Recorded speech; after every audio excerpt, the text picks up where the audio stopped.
Everybody's so happy because it's so nice on the side. The weather's beautiful and we didn't get blown in here like we normally do. All right. So my name is Laura Claperick and I run the board for Black Hills Leadership Development. And on behalf of the entire team, we just want to thank you for attending this luncheon today. Whether it's your first luncheon or you've been here often, we really appreciate the support because we wouldn't be able to host these without your attendance. And I know there's some new faces here today, so an extra special welcome to you as well. Really the purpose of these luncheons are to strengthen our current leaders within the community, but also develop new and upcoming leaders within our community. And it also gives you a chance to network and hear from the different. You guys hear me okay? Yeah. Okay. It's awkward holding these. Where I was. Network. Yes, thank you. But it also just provides such a great way to network with your peers while hearing from all the different diverse and dynamic speakers that we bring here each month. Next month, it'll be our last luncheon for the season. And then we'll be spending the summer planning and forecasting what our next season will look like. But if you do have any recommendations of someone you know, or maybe you want to do this, definitely reach out to a board member because we're always looking for recommendations. I would like to thank RESPEC. They are sponsoring today's luncheon, and of course Jason for being our featured speaker. And I know food will get sent out shortly, but in the interim, I'm going to have Regina come up. She is the Chief People Officer from RESPEC, and she's going to share just a bit more about the organization.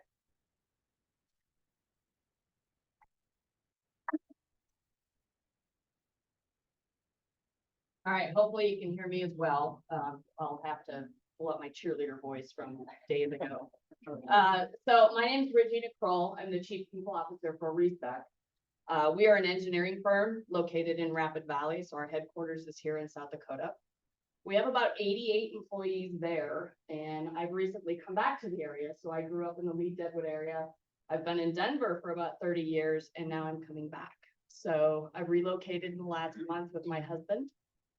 2 kids in college, going to school in Colorado still, and then 3 more children in the blended family, and they're all over the place. So a little bit about RESPEC. So we founded in about 1969. So a couple of college professors at School of Mines wanted to get into some more research and development.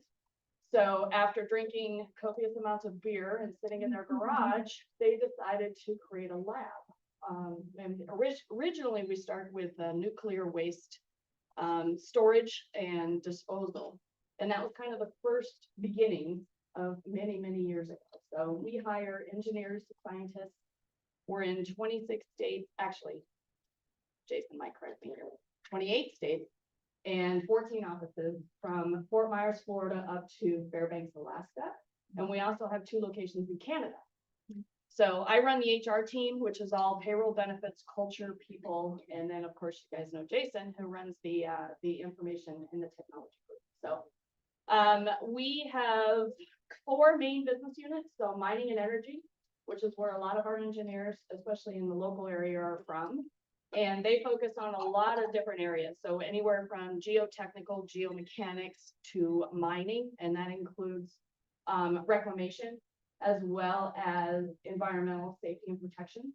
And then we also have water natural resources, which goes anywhere from stormwater to water, wastewater treatment, to restoration, to floodplain. And those groups are mainly in Denver, Florida, as well as Montana. And then we do have a few that are sprinkling up in the Alaska area. So speaking of Alaska, that is our most recent acquisition, is an infrastructure group, which they specialize mainly in utilities, transportation, a lot of infrastructure in like harsh environments.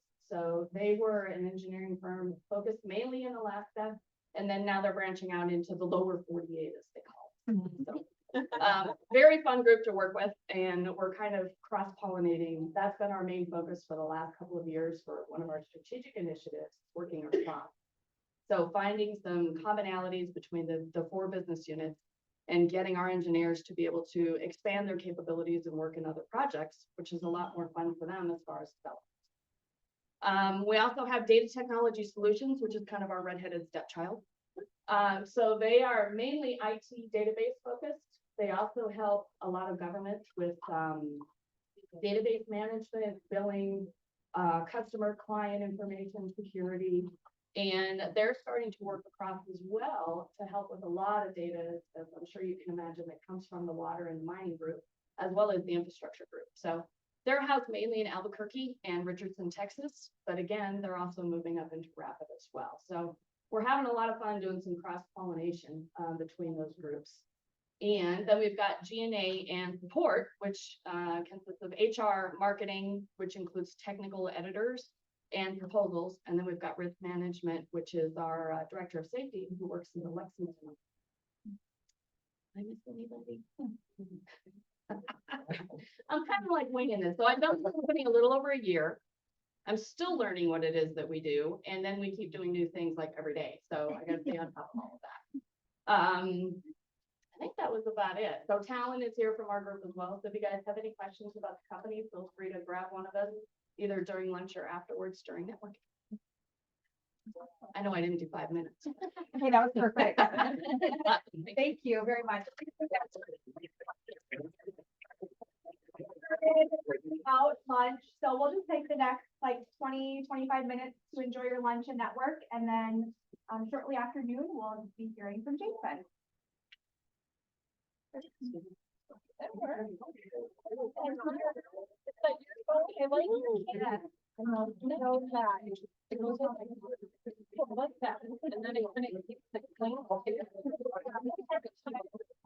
Or here?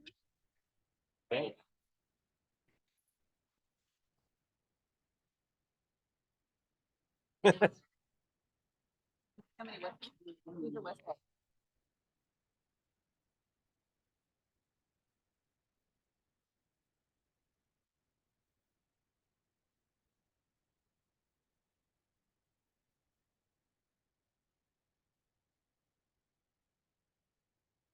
Mhm.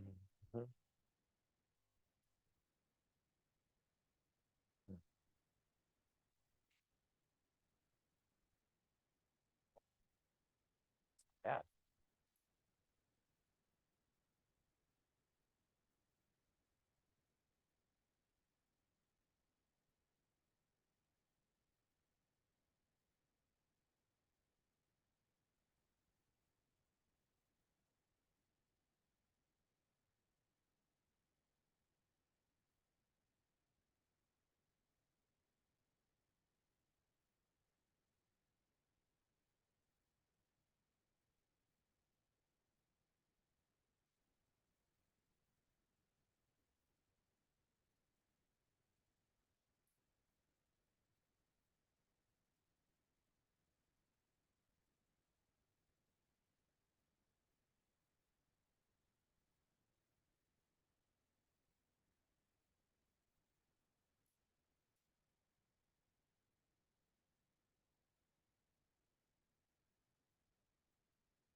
All right, I'm gonna work to just speak without the microphone. We'll see how that works today.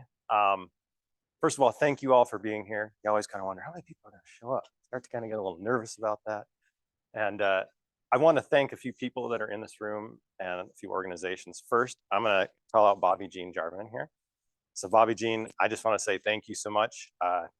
It's kind of fun for me. So she is the person who gave me my first opportunity and my first job in Rapid City, South Dakota. And that was at the School of Mines. And from there, she grabbed me by my wet little coattails and drugged me to Monument Health and gave me more opportunities. And so I want to say, is there anybody else here from Monument, Bobby? Yeah. And so I just want to say thank you to Monument. Monument gave me so many great opportunities in my career. So very blessed for my time there, 22 years. And then I just had some reasons I needed to make a change. And so I went to Black Hills Federal Credit Union. So anybody who's from Black Hills Federal, can you say Black Hills Federal? Yeah, there we go. I really appreciated my time there. It was very short-lived, and I can explain why in just a second, but I want to say thank you to them. They gave me equally opportunities to keep growing and be who I am today. So very thankful for that. And RESPEC. So RESPEC has continued to move forward and give me the opportunity to grow not only in my profession as the CIO at RESPEC, but also just grow in my professional development and, to be honest, explore more who I am and where I want to go in the rest of my career. So doing all kinds of great things. So just wanted to give that shout out. And thank you to Black Hills Leadership Development. This is a fantastic event. So excited to be here. So with that, I'm going to keep rolling on, but I'm going to start by saying, I was listening to a podcast today, last night, and I got done with the podcast and I was like, man, I didn't agree with all of that. There are some really good things that I took away from that podcast. And today I would invite you to do the same. You may not agree with every single thing I say today, but I hope that something sticks with you that you can take away that impacts you professionally, personally, in your families, with your coworkers, whatever it may be. So maybe not everything is going to land, but maybe something lands that's valuable to you today. So, you know, somebody asked me, what do you want people to get out of this? And I was thinking about that for quite a while. When we go through life, we often run into situations where we get stuck. And those moments of stuck happen because of our own issues, our own insecurities. You know, something has happened to us, and we take that mentality that's happened to us and we get stuck there. I want you guys to walk away with the idea that that's not how you live life. You can live life thinking about the outcome that you really want. What is it that you have that you want out of these situations? And as you keep going forward in life, that you know that if you change your mentality, you look through a different lens and you really focus on yourself and be aware that those are the outcomes that you want and you can go after them. You don't get stuck by these things that impact you or the way that you feel like they impact you, okay? So it's going to be partially how you show up, because let's be honest, as I talk about drama here in a minute, we all land ourselves in drama, all of us, but then it's what you do with it, okay? It's not that you get to avoid drama. Trust me, I've tried that. That doesn't, okay? Because often I just create it myself. So let's take that as a thought process, okay? Click, there we go, okay. Oh, let's try again. This is gonna be interesting. Okay, my animations aren't coming through, so that means I just have to be more focused on this, okay? So, all right. So, have you ever found yourself getting cut off in traffic? Yes? Okay, somebody tell me, I'm gonna pick on somebody. Jeremy, when you get cut off in traffic, what's the first thing that happens to you?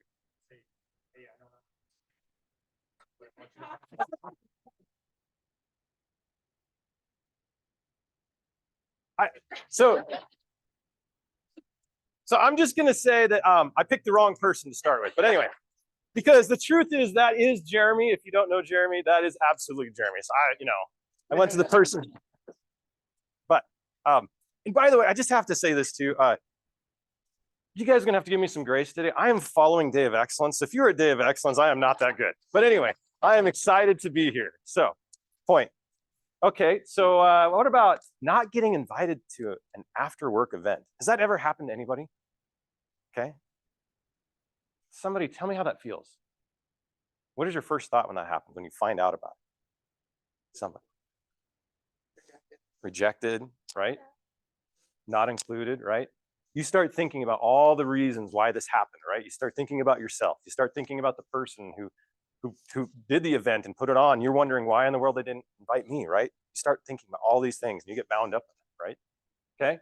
What about, have you ever received a look from your boss from across the room when something happens?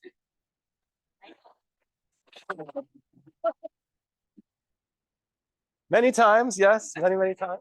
Okay. Same thing, right? You're all of a sudden wondering, like, what is that? You know, like, uh-oh. And you're starting to process, what did I do wrong? All these things start conjuring up as to the feelings that you have about what did I do? Why don't they like me? You know, all these things. And you start building this story about what's going on when potentially you just had a weird look as somebody walked behind you and you didn't even know it, right? Okay. Have you ever had your significant other putting an oversized box of cereal in the cupboard?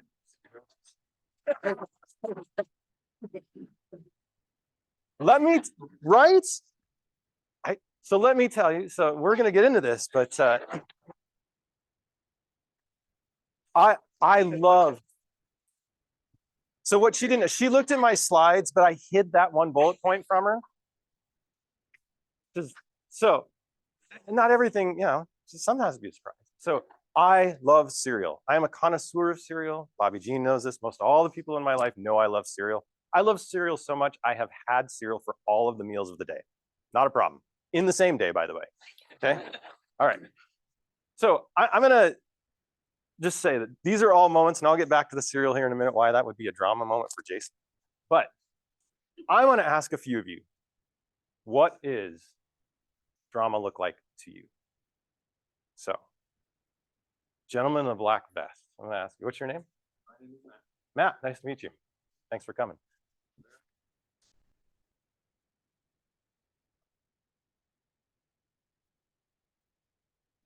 Okay. Hey, I love that you don't dabble in drama. I love that. Somebody else. Amy, you want it? Oh yeah, I got this.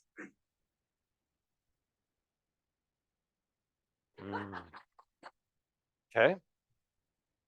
Yep, getting on that drama. Okay. Someone, what's that? Springer? Jerry Springer, right? Oh man, that is trademark drama right there, right? And he incites drama, doesn't he? Right? Okay, so what is drama? So here's a definition of drama. I pulled this right off Webster, okay? So if you look, it's a little blurry, I think. Sorry, this one's a little blurry, sorry. Okay, if I could hop up there, I would. That one. So let's look at the second one, number 3, I asked what it says. A state, situation, or series of events involving interesting or intense conflict of forces. And I love the references they give below. The drama of the past week, dealing with some family drama. Oh man, we all have family drama, right? But then as I went back and I looked at the first one, it cracks me up a little bit. As you get through it, at the end, you know, it talks about a story involving conflicts and emotions through actions and dialogue and typically designed for theatrical performance. I love the typically, because if you look at this, you could insert that and say, or in life, because this kind of, people honestly, they seem to take out these stories and they create these stories and these moments in life and we bring them into our life. They should probably be theatrical, but somehow they end up being our real life, right? So I'm gonna tell you a quick story as a moment of drama. I can tell you it was a drama for the person who was in the car, outside of my car. I was in Denver, Colorado, and I was a bunch of kids taking them to a soccer tournament. And what is the one restaurant we do not have in Rapid City that everybody wants? Thank you very much. I knew that would be easy. Okay. So we had went through Chick-fil-A and they have amazing lemonade, okay? And their lemonade comes in these styrofoam cups and they're big. And I'm in this big green Toyota Sequoia and I got these boys in the back seat. And by the way, this thing called TikTok had just shown up, okay? And these boys in the back seat, they were talking about TikTok. And they were talking about how, one of these things, I was not thrilled with them. They were talking about how people were slushying people. Has anybody ever heard of this slushying moment? It's horrible, okay? Like people get a slushy cup and they will drive by and they'll just throw it into somebody's car window. I was not happy. These boys were laughing like, that is not cool. So we just got done talking about this, okay? So here I am, I'm going on I-25 South, which is just a disaster anyway. I've got my lemonade and I'm sitting there driving and I had got the curly fries. And the curly fry container has some sharp edges. And I'd put that into the cup holder with the cup, not recognizing what had happened. It had punctured my lemonade, okay? And I had got the supersized one. The funny thing though is the puncture hadn't started to create the flow of lemonade yet because it was still there. But when I picked up my lemonade on I-25, I'm not kidding you. I have kids that can vouch for this. It started spraying. There was pressure and I was like, what is happening? And so all I could think of was to go with the cup. So I'm holding the cup and I'm driving and the boys are like, what's going on up there? I'm like, And so I'm doing this, trying to figure out what I'm gonna do next. And I'm like, okay, I got a plan. I'm gonna use my knee. I'm gonna roll down the window. And I roll down the window. I'm like, okay. I take the lid off, I hurry up, I'm like, I only got one chance at this. And I go, oh, and I meant to throw it down, but the wind took the lemonade. And there was a taxi next to me, all over the windshield, into the window a little bit. I got the right, and my boy's in the back seat. You just slushied the taxi driver. What do you think the taxi driver is thinking? Right? Right? Can you? So he's telling him the story, rightfully so. He just got slushied with a lemonade, right? And I'm in the car trying to figure out how not to kill a bunch of boys, and I've got lemonade going all over me. There's always another perspective to what is happening, right? There's always something that we can tell ourselves what we think is actually happening and going on. But really, the drama that we let ourselves into so often is the story that we create about a situation when most of the time it's not even the full reality of what's happening. Okay? All right. So when I think about how I fall into drama, you'll recognize, so just, I'm not an expert in any of this. I'm just telling you what I have learned. So Regina and I are going through a class called Stagen. It's a year-long executive leadership training. It is phenomenal. And part of that class, when I went there, I thought they were going to talk about how to get more out of your people, like how to, be excellent and great performance. And nope, when we got there, they literally played the Matrix video of the red pill, blue pill. And they wanted to know if you're ready to take the journey, because they were going to focus on us. We had to focus on us. And we had to recognize, and they said, you cannot be an amazing leader unless you are whole and you are good and you know what you stand for and you know your values. And they talked to us about drama. And so I'm bringing you this message today. I'm not perfect in this. I'm just giving, that's why all these will say I, because I'm talking about me, which is what we have to do. All of this is focusing on us and what we let ourselves fall into, the drama we fall into. So why do I? Insecurity and fear. If you think about these situations, like I talk about, my boss not being happy with me about something, or what I perceive to be him not being happy. It's maybe I'm feeling insecure in that moment, or maybe I'm fearing the next conversation I'm going to have. So I start creating these stories and this drama, right? How about when I get defensive? Okay. Usually something hurts me, and our mode as humans is fight or flight, and we get defensive. We turn on the defensive mode and we start thinking about, okay, how does this affect me?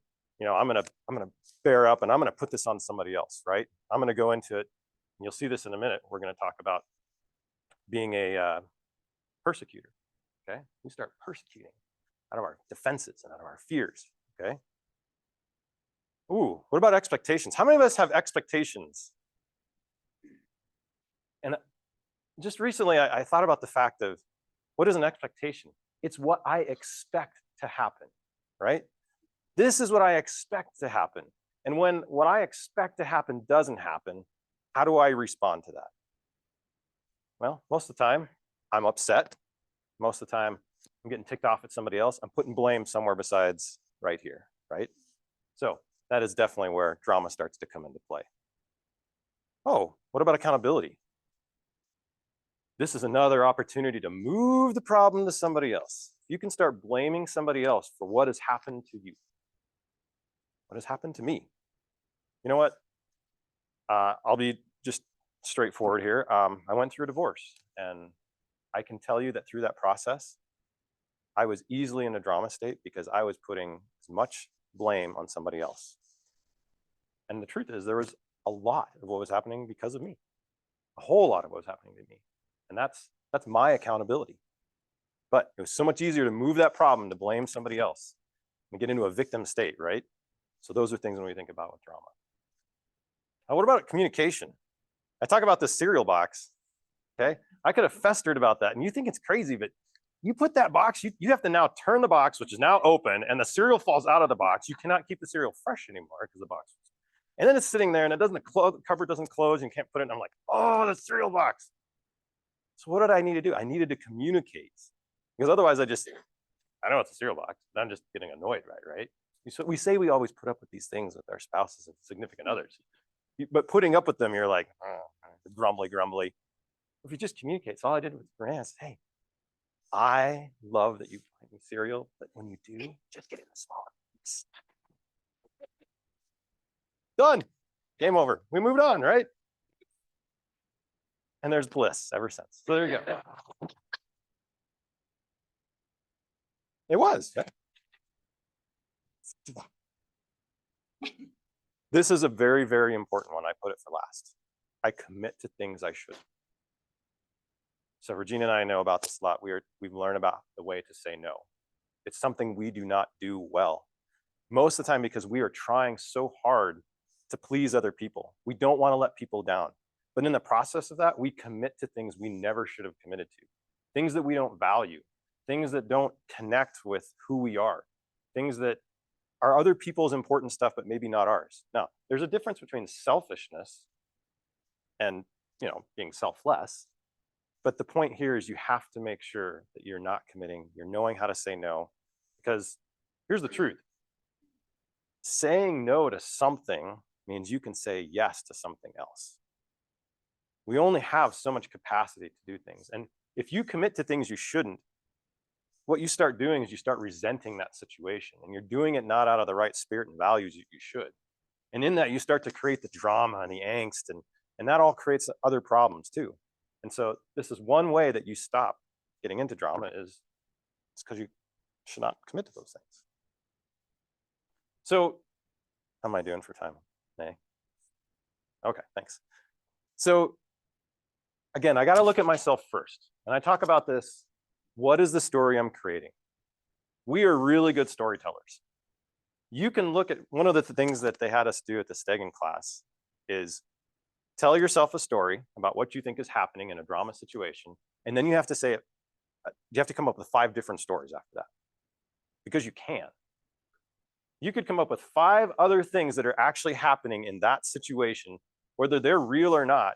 But the reality is that that's the point. It is the story, the lens that we look at in that situation, the perspective we have.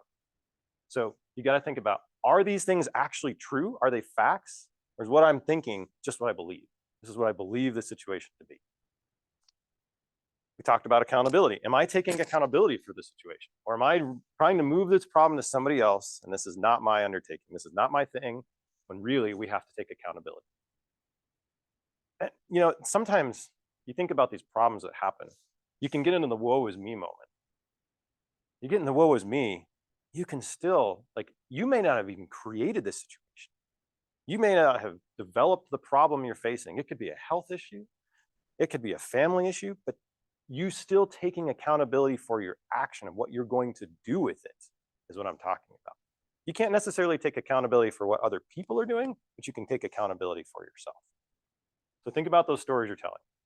And then what are the other perspectives? So, you talk about, you put yourself in somebody else's shoes, that's something you need to do. Think about it from another lens. Think about it from another way that you could view that same problem. Jeremy said it great. What was your answer you gave to the traffic problem, Jeremy? Yeah. Yep. Amen, brother. Amen. So, right? Every time. One of the things so if you think about that, I've had to tell myself the same story. Are they going to the hospital? Is something happening? And then here's the real bad part. Sometimes I want to follow them to the hospital and see if they are. But anyway, that's where I fall back in the drama, okay? But the reality is that's another perspective to consider. In all of these events, when something happens to you, are you thinking about maybe why it happened? And not that it's just because they're after you, coming to get you.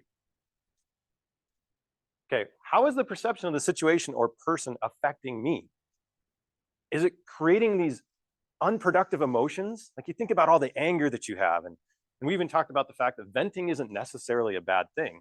That was one of the things I got when I started learning this. When Regina and I were in class, I was like, man, I guess I can't vent anymore. And that was not true. You have some really close and trusted people. And when you vent, it's okay to vent, but that's a momentary thing. It's not holding on to it. And one of the beautiful things, if you vent to somebody you trust, who is not going to keep taking you into drama, is they can help you see the other perspectives. They can help you look through a different lens and get you out of that drama space where you're already at, right? So are you making now unwise or unnecessary decisions based on these drama events? Are you actioning on these emotions and these feelings you have because of all the drama that's surrounding you, and you're just, I'm going to do something about this, when really it could be very destructive, right? It could create impacts to your relationships, impacts to your career, really negative things that you could do out of these drama situations. I'm assuming some of us have all been in those places, right? We've said things we just wish we wouldn't have said. We didn't know the whole story. And wow, next thing you know, we're dealing with some very, very horrible outcomes because of how we acted in that moment. So again, what are those effects? They could be physical, they could be spiritual, they could be mental.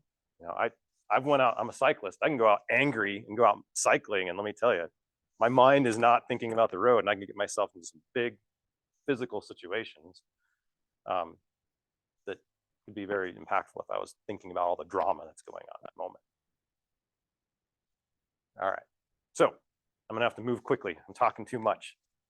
Whew. Okay, so we're gonna do this. Frisbee, what in the world is Frisbee? Regina knows, okay? It sounds like a weird Frisbee, but it's not. So this is a model. I didn't come up with this model. The Frisbee model is pretty cool. Where is your focus? Okay, is your focus on positive things or is it on a negative situation? Okay, because whatever your focus is going to be, that influences what's going on inside.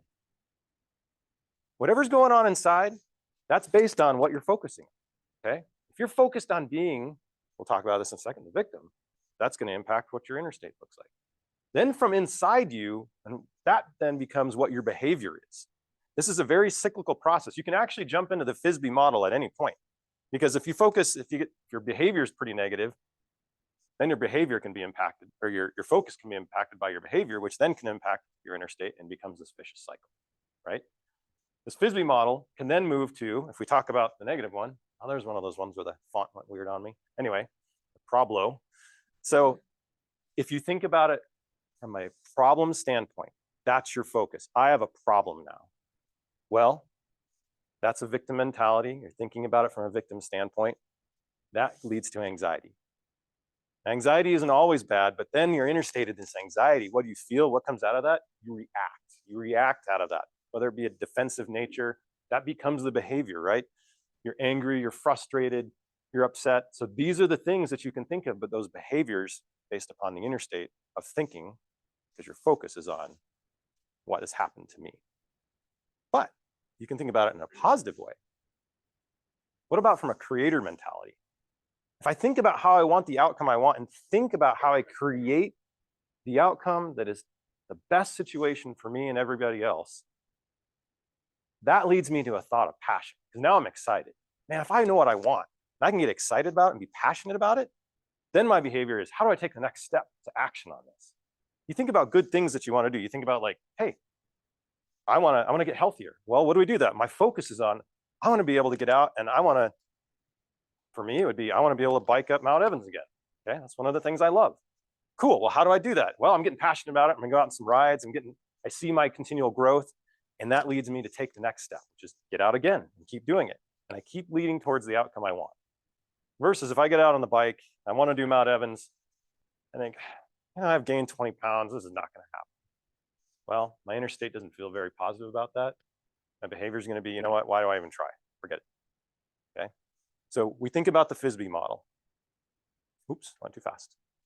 There's a gentleman named Steve Cartman, and he came up with in the late 60s, about the time RESPEC was created, with something called the drama triangle. And he said, I really apologize for the fonts. I don't know how I messed that up, probably because I did it on a Mac. So that's what happened. Bobby's like, you did it on a Mac? What? Anyway, we can talk about that later. I told you we can talk about that later. So you can move to any of these states in a drama situation. In a drama situation, you can be all of them, okay? You can be, often we look at it from a victim standpoint. You fall into that victim mode, poor me. But then as you're feeling poor me, you can start to get angry with somebody else and you become the persecutor. And then you start pointing to somebody else as to why you're in this state. You're moving that problem to somebody else. Then with the rescuer. Now, the rescuer at first glance, this is said in a sarcastic tone, by the way. Let me help you with that. I don't think you're doing that the right way. Talon, I mean, nice try, but I got this. Let me help you out there, okay? We rescue our children all the time, right? You think about this as a parent, like, oh, that is not getting done the way I want it. All right, I'm gonna go in and take this because obviously you can't handle it, right? That is still a drama state that we move into. And we do that at work, we do that with our spouses, we do that all the time. So these modes you get stuck in This is where you live in this drama triangle. Now, what I like is there's a gentleman, David Emerald. He came up with a book, very impactful to me. You get to hear more about this book later. He decided to flip the triangle on its head. And to be completely honest, he was trying to figure out how to get out of a life of drama. He kept finding that he was living in this space. And through living in this space, he honestly, he prayed, God, like, help me figure out what this is. And he felt like God gave him this vision of the creator, the empowerment dynamic, okay, TED. And he said, you know what? I can be a creator, I can be a coach, or I can even be a challenger in a positive sense.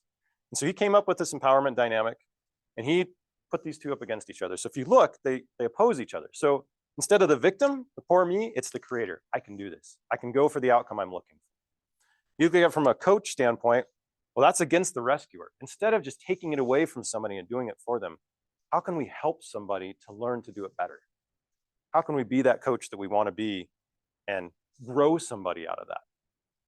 Instead of a persecutor and just blaming somebody, how can we be a challenger? How can we go to that person in a positive way and challenge them to maybe do something different? There's a way that you can move from being in the drama triangle to thinking about this in a very empowered way and looking at how you can come and show up differently. How do we show up? We show up being creators, challengers, and coaches instead of showing up as victims, persecutors, and rescuers. Oh, whew.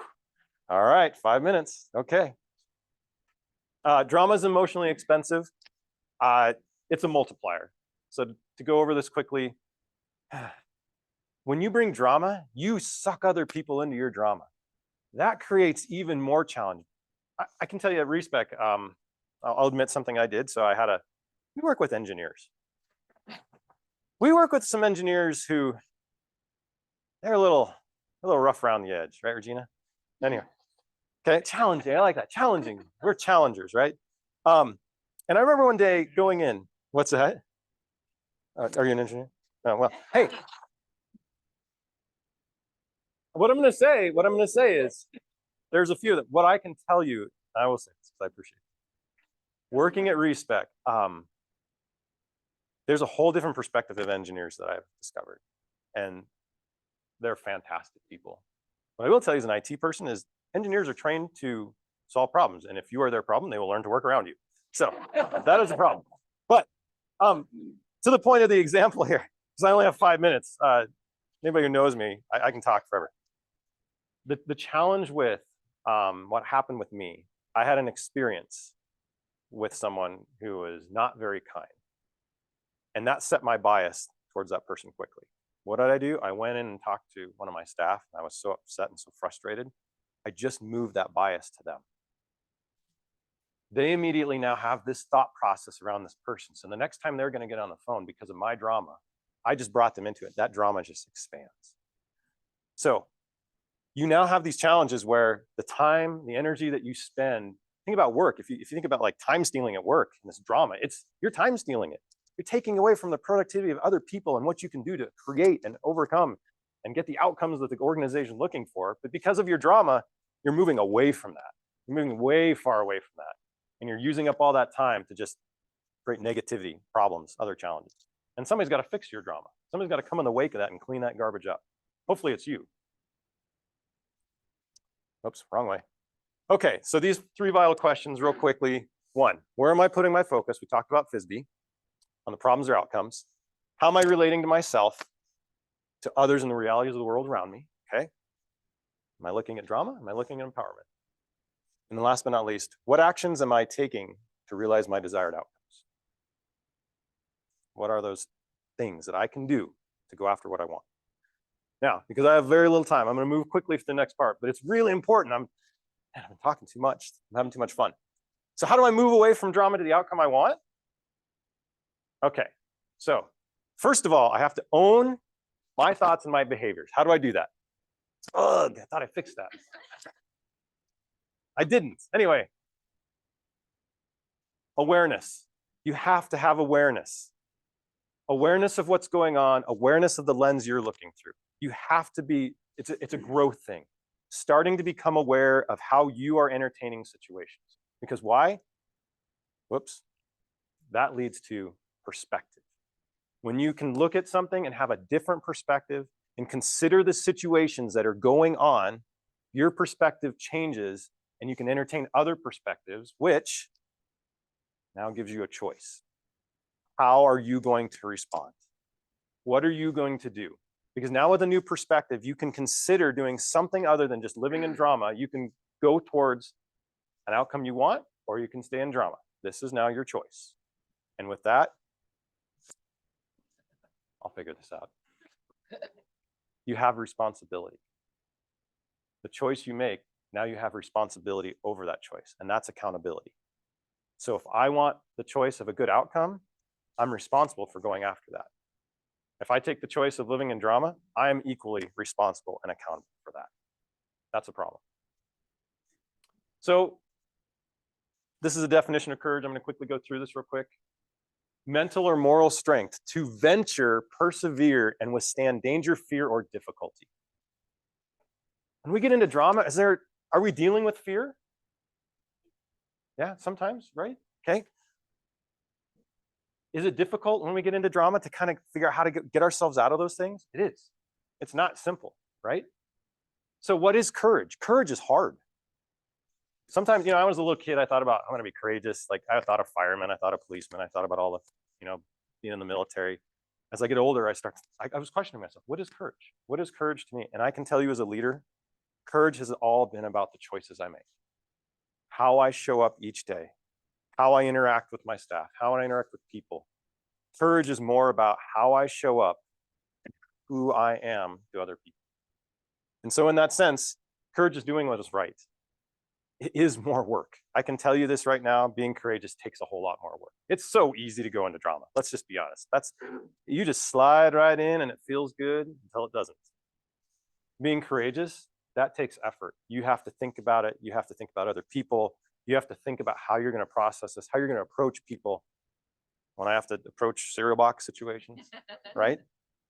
You got to think through that. You got to be mindful. Taking the steps to be the creator instead of the victim and moving toward the outcome you really want. Now, courage requires vulnerability and risk.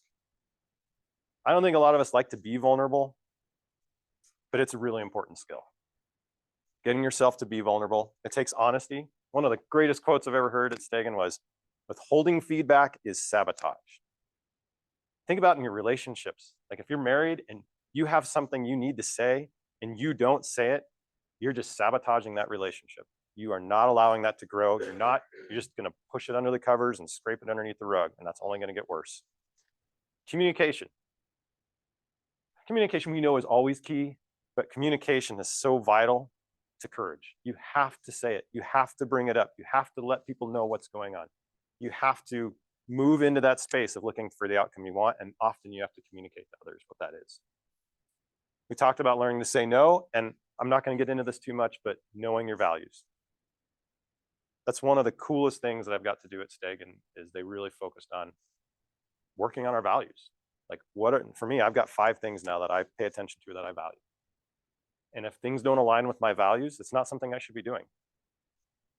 You really got to think about that because oftentimes we do things and we don't recognize, why does that not feel good? Why am I doing this? It's because it doesn't align with your values. But if you don't know your values, pretty tough to set your compass. So this is the last slide and I'll tell you a quick story and we'll get out of here. Or else we got a few things to do to wrap up. So how do I live my best life?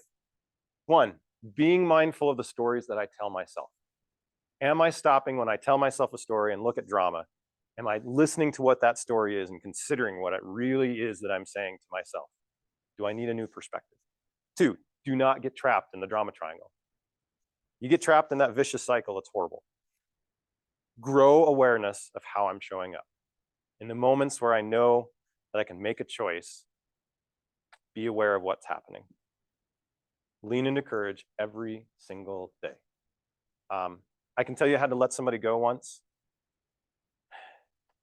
It was not fun. It was, many people have probably had to let go of other people many more times than I have.